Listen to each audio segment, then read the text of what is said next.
Quer dizer, essa política dos democratas liberais, ela já foi chamada por vários economistas por um nome muito apropriado, que a gente deve dizer aqui. Ela foi chamada de genocídio econômico. Genocídio. Por que foi chamada de genocídio?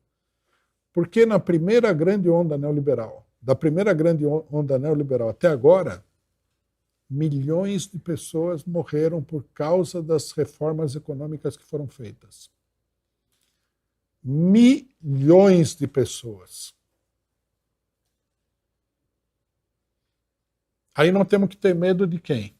Do Bolsonaro. Não do pessoal que mata milhões de pessoas. Mata milhões de pessoas usando como arma a economia. Nem jogaram bomba, porque eles também jogam bomba, de monte. Se a gente somar as pessoas que morreram por causas econômicas, as pessoas que morreram por aí causas econômicas, a gente tem que incluir as doenças, etc. e tal. Se a gente somar com isso as mortes das guerras que eles promoveram, nós vamos para casa de centenas de milhões de pessoas. E os que não morreram, eles ficam numa situação que é uma espécie de morte em vida. O cara não tem nada, não tem aposentadoria, não tem, né, assistência médica, não tem educação. A educação eles vão liquidar com certeza. A educação pública. Agora, a pergunta que eu faço é o seguinte: por que é que nós vamos nos juntar com os piores criminosos que o mundo já viu até hoje? Por que é que nós vamos nos juntar com essa gente?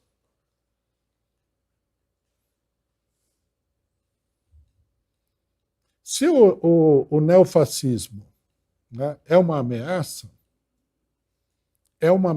porque o neofascismo pode ser utilizado por essa gente. Em si, perto desse pessoal, eles não são ameaça nenhuma.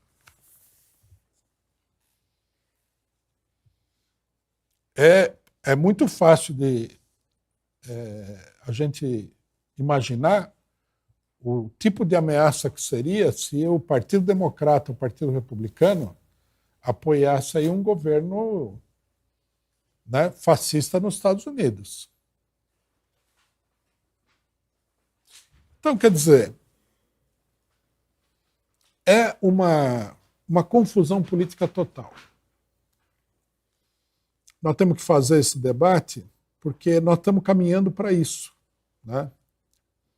Nós temos que ter claro que o imperialismo em crise ele vai reagir da maneira mais agressiva possível. Politicamente, golpes de Estado já estão acontecendo por todos os lados. Militarmente, nós vimos o que aconteceu em Gaza. E economicamente. É isso que vem pela frente. E aqui, a esquerda brasileira, ela fica desviando a atenção do pessoal para falar que nós temos que lutar com esse pessoal criminoso, que nós devemos apoiar esse pessoal criminoso contra o Bolsonaro, contra o Orbán, a Hungria, contra o Putin e contra sei lá mais quem. Não.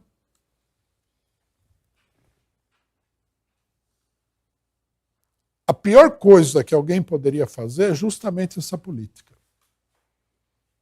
Se juntar se juntar com a burguesia dita liberal, vamos chamá-la pelo seu verdadeiro nome, a burguesia imperialista neoliberal e antidemocrática. É a pior política possível. Então, falei tudo isso para falar dos 61 anos do golpe militar, né? Reitero o convite. Dia 30, domingo, Praça do Patriarca, provavelmente nós vamos dar o endereço aqui nos próximos programas, e debate né, sobre essa questão domingo à tarde. Ato de manhã e debate à tarde no centro da cidade. Bom, por falar em democracia liberal, nós precisamos falar das últimas proezas da censura no Brasil, que é promovida pelos democratas liberais, né? Então, nós temos o seguinte. Temos aqui, esses casos de hoje são do Arco da Velha. É até inacreditável. Apesar de tudo que já aconteceu no Brasil, você olha e fala que... Vejam bem, exemplo de democracia, de democratas liberais, em cujo campo a gente deveria se colocar, inclusive nas ruas. Notícia acho que é a Folha de São Paulo.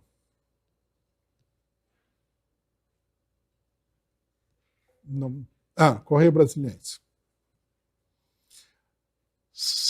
A nona vara civil de Brasília condenou o ex-servidor do Instituto Nacional de Seguro Social, INSS, Ramos Antônio Nassif Chagas, a pagar uma indenização de R$30 mil por danos morais por hostilizar o ministro Gilmar Mendes do Supremo Tribunal Federal, no aeroporto de Lisboa, em março do ano passado.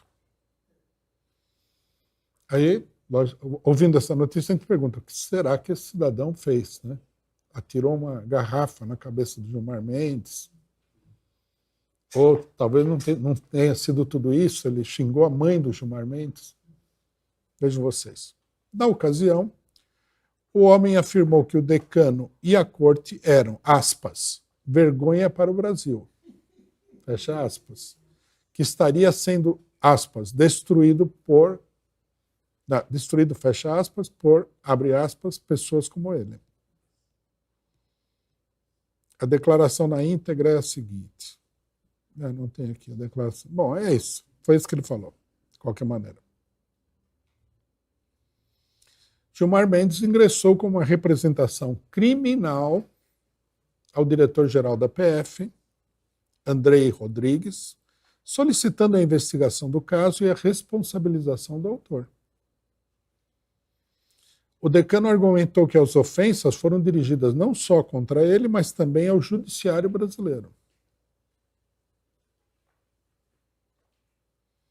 No processo, Ramos Antônio Nassif Chagas alegou que, aspas, tem direito de expressar críticas a autoridades públicas e notórias, sem proferir qualquer palavra de baixo calão e intimidatória ou atacar a vida privada da figura pública.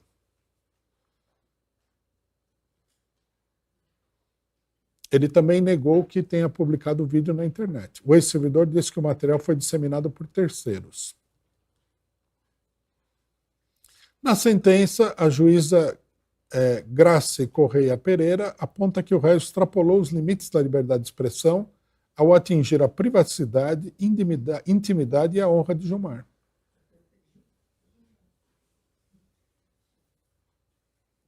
Veja o caráter absolutamente kafkiano do processo. Aspas.